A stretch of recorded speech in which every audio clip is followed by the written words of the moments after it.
Ecosmo punya banyak banget seri khusus. Nah, dia bekerja sama beberapa komunitas, selalu menciptakan seperti edisi Bike to Work, lalu ada juga edisi Ewako. Selain itu, dia juga bekerja sama beberapa artis atau public figure. Contohnya kayak kemarin dia kerja sama Chico Jericho untuk menciptakan edisi Filosofi Kopi, lalu sama Sofia Lacuba, dan yang terakhir sama Nugi yang menciptakan edisi Nugi Trilogy. Nah, selain dia punya banyak edisi khusus dalam hal bekerja sama beberapa komunitas dan juga artis, mereka juga ciptain beberapa warna khusus. Contohnya, kemarin dia keluarin edisi khusus warna gold, dan yang di depan gue ini, Ecosmo 9 juga sama, edisinya adalah edisi khusus warna rainbow. Lo bisa lihat sendiri nih warnanya. Nah, untuk lo yang follow Instagram kita di @tsnbike, lo pasti sering banget nih lihat sepeda ini berkeliaran di feed kita. Bener banget, karena sepeda ini adalah salah satu sepeda yang paling sering kita bawa karena di bawahnya itu cukup enak. Nah, si Santi itu suka banget pakai sepeda ini. Semoga ini sepeda terakhir gue. Maksudnya aku suka banget ini Ecosmo 9. Mau tahu kayak apa spesifikasi lengkapnya, lalu bagaimana impresinya? Kita akan review seperti biasa, kita mulai dari depannya dulu. Oke, untuk bagian depan, lu bisa lihat nih, gak ada perbedaan yang terlalu signifikan untuk bagian depan, sama seperti Ecosmo pada umumnya. Bahan frame, dia masih aluminium 6061 dan juga forknya masih bahan high-tin steel. Nah, di bagian depan ini yang paling menarik dari gua adalah di bagian rims atau velgnya. Karena Ecosmo itu setiap seri menurut gua velgnya itu beda-beda walaupun serinya sama dari Eclipse, tapi ukuran dan stikernya itu bawa perbedaan yang cukup lumayan. Contoh ya, ini Ecosmo 9. Lu bisa lihat nih, velgnya itu cuma 2 jari atau kecil. Lu bisa lihat, kecil banget kan? Cuma 2 jari. Nah, untuk stikernya yang 2 jari sebelumnya tuh stikernya nggak kayak gini, agak sedikit lebih terang. Nah, seri 2020 ini stikernya lebih gelap, jadi menurut gue lebih bagus. Tapi kalau gue pribadi, kalau dibanding sama seri Z9 atau Z8 yang 3 cm rimsnya, gue lebih suka yang ukurannya lebih lebar. Tapi ini selera, balik ke kalian.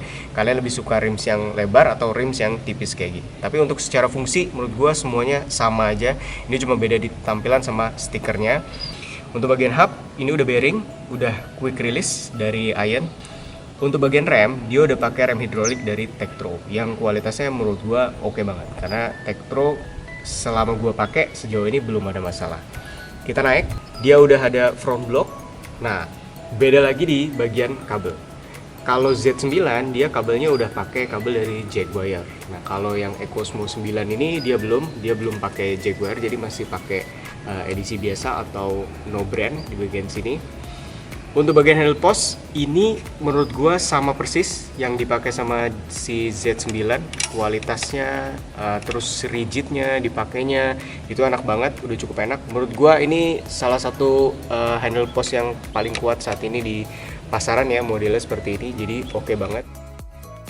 Naik ke bagian atas, untuk bagian handle post atau klem-kleman di bagian handle post, lu bisa lihat yang sekarang itu modelnya udah sama seperti punyanya Dahonian Medicine. Itu artinya bagus menurut gua, karena dia punya detail-detail seperti tulisan kayak gini nih, close, di bagian sini juga ada. Dan dibukanya enak seperti biasa, handle post Ion, klemannya itu enak banget, nggak terlalu tajam. Dia bawa stang flat bar, nah cuman menurut gua ukuran stangnya ini tuh lebih pendek dibanding punyanya Z9. Nah, kalau Z9 tuh kan agak sedikit lebih panjang ya, walaupun handle gripnya sama, remnya juga sama dari Tektro, tapi menurut gua kayaknya agak sedikit lebih panjang punya Z9 dibanding punya Ecosmo 9 ini. Nah, ini udah gue tambahin bel standar. Untuk bagian shifter dia pakai dari Shimano Altus. Nah, menurut gua Altus ini untuk ukuran low end udah cukup bagus memang, tapi kalau misalnya lu pakainya cukup intens memang kurang begitu memadai kalau perpindahannya cepat. Contoh gampang gini, dia ini kan bisa pindah langsung 3 gigi kalau misalnya kita mau pindahin. Jadi kayak contoh nih, tak, nah itu bisa langsung 3 bar. Cuman untuk naik ke 3 langsung itu agak sedikit banyak gangguan atau bunyi-bunyi, jadi maksimal lo bisa hanya main di 2 kali perpindahan aja kayak gitu. Tapi udah cukup oke. Kalau perpindahan standar satu-satu udah cukup rata, cukup bagus, nggak ada bunyi-bunyi. Cuman lo perlu sering setting-setting di bagian RD-nya aja. Oke, kita lanjut ke bagian frame. Lo bisa lihat frame-nya Cosmo semua framenya menurut gua sama aja, bentuknya, rigiditasnya semua sama. Dia juga masih bagian fork depannya itu masih steel. Jadi mereka hanya main di edisi khusus atau warna aja, pewarnaan beda di sininya aja. Tapi secara frame semuanya sama modelnya seperti ini. Kita lari ke bagian crank. Untuk bagian crank dia pakai Pro Wheel solid serinya. Nah menurut gua ini dibanding seri yang Pro Wheel biasa ini oke banget. Cukup loncer dan udah bearing juga, jadi enak banget dibawanya. Tapi memang nggak seenak punyanya si Once atau Pro Wheel Once yang punya Z9 kemarin. Kalau itu lebih enteng memang dibawanya. Kalau ini untuk ukuran bearing menurut gua udah cukup oke.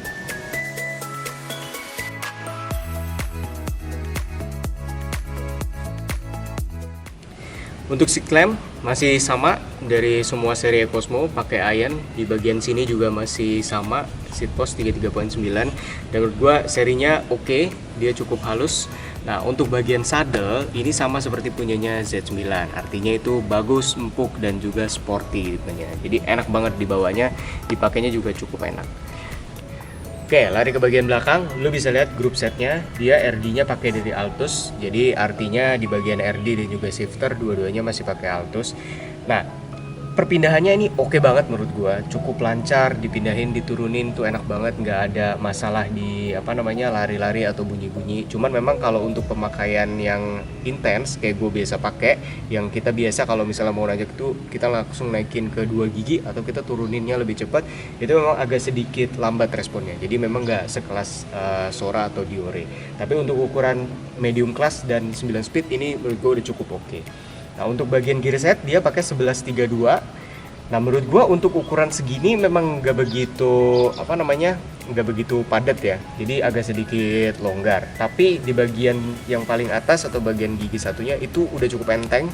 Jadi dibawa tanjakan juga cukup enak, nggak begitu berat. Nah untuk bagian hubnya lo bisa denger ini suara jangkriknya. Nah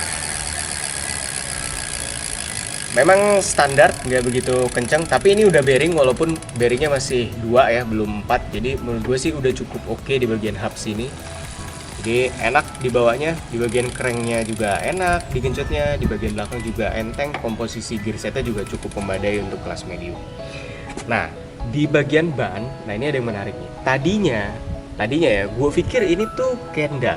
Tapi ternyata begitu gue perhatiin, ini tuh Daily. Entah kenapa ya, untuk seri yang ini tuh Daily-nya agak sedikit beda dibanding seri-seri yang gue coba sebelumnya ya. Kayak contoh Daily-nya si Troy waktu itu, terus juga Nyx juga pakai Daily kan. Nah itu agak sedikit beda sama yang ini nih. Menurut gue yang ini mirip-mirip sama punya Kenda walaupun nggak serigid Kenda ya. Jadi ini udah cukup oke menurut gue. Entah dia ganti kualitas si bannya atau gimana, tapi menurut gue sih ini cukup oke. Ukurannya 20 in, memang beda sama Z9 kemarin yang 22 in. Dan ini agak cukup lebar ukurannya menurut gue ya, dibanding punya Z9 kemarin yang tipis banget. Ini cukup gede. Ada reflektornya sama, dan seperti gue bilang di video sebelumnya, ini kalau lo nggak suka lo bisa langsung copot aja supaya lebih kelihatan bersih. Oke, gue akan tunjukin proses melipatnya. Ini sama aja seperti Cosmo lainnya, sama seperti Dahon Neon Madison kemarin juga. Nah, ada beberapa masalah pada saat lo melipat. Salah satunya adalah begitu lu turunin si handle post ke bawah, itu klip magnet nggak bisa nempel sama klip magnet di bagian belakang. Itu pertama. Yang kedua, begitu lu naikin turunin si bagian sini nih, si handle postnya, itu suka ada bagian putih-putih di sini. Nah itu nggak lecet, tenang aja. Itu cuman kayak noda gitu aja, jadi lu bisa lap, habis itu dia bersih lagi. Nah ini gue udah setting sebenarnya si handle post yang bagian pas untuk bisa nempel di klip magnetnya. Ini lu bisa setting, lu bisa ke bawahin, lu bisa ke atasin. Ini berpengaruh juga sama aksesoris yang lu pakai. Kadang itu suka mentok. Nah, jadi kalau udah lu setting, lu bisa turunin si handlebarnya, terus lu buka. Nah, ini lu tinggal turunin ke bawah. Nah, kalau udah pas, ini nggak akan mentok. Tuh, lu bisa lihat. Jadi klip magnetnya ini nggak terhalang. Lu buka bagian sini. Nah, begitu lu lipat juga sama.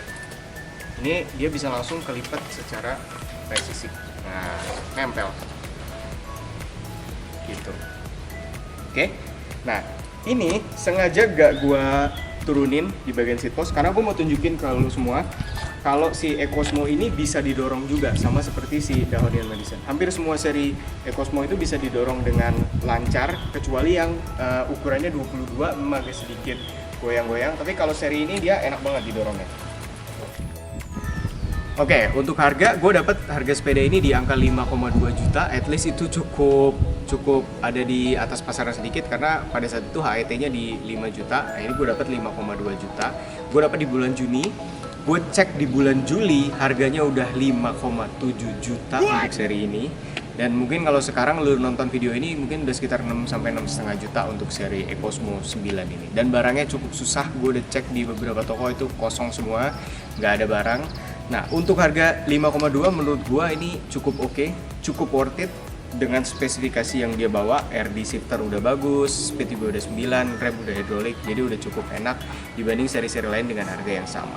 Nah, sekian video gua kali ini. Jangan lupa like, subscribe, dan juga share video ini sebaik-baiknya supaya gua lebih semangat update videonya. Sampai jumpa di video sepeda berikutnya. Bye-bye.